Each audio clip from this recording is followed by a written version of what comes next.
Let's go to QSU Cabarugis Campus.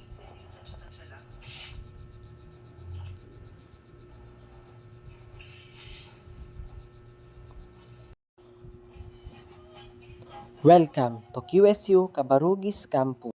Dito naman ang Admin Building 2. Dito nag-enroll ang mga estudyante tuwing enrollment time. Sa taas nito, andito ang BAELS Department. Ngayon, papunta naman tayo sa Admin Building 1. Dito sa may bungad, dito bumibili ang mga estudyante ng mga pagkain. At dito naman nagpapark ang mga school staffs. Ito naman ang building ng Bachelor of Elementary Education. Dito rin nagbibuilding ang BS Math dahil kulang ang mga building dito sa QSU Cabarugis Campus. At ito naman ang BSBA Department.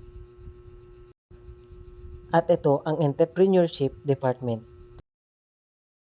Ang susunod naman na building sa BSBA at BS Entrep ay building ng Civil Engineering. At sa tapat naman ng Civil Engineering ay ang Hospitality Management Department.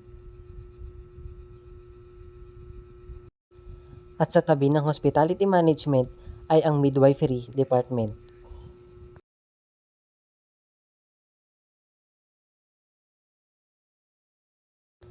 At ngayon, andito tayo sa parking area ng mga estudyante.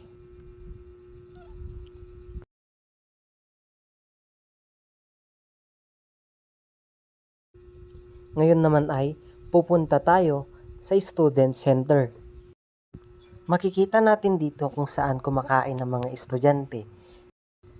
Kung saan sila kumakain tuwing lunchtime, kung saan sila bumibili gaya ng milk tea.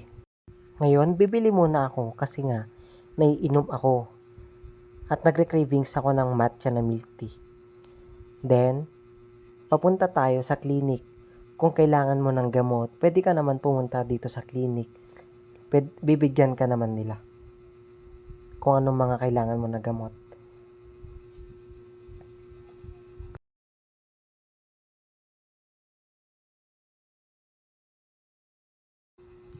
At ito ang Computer Science Department or CS. Ito yung building ng mga mahilig sa computer. At sa tapat naman ng CS Department, ito naman pala ang yung Department ng Criminology So, Department. third year and Kung fourth gusto mo year rin nga maglaro lang ng pala volleyball, yung nandito. may court sila Ayun. dito. May net na rin.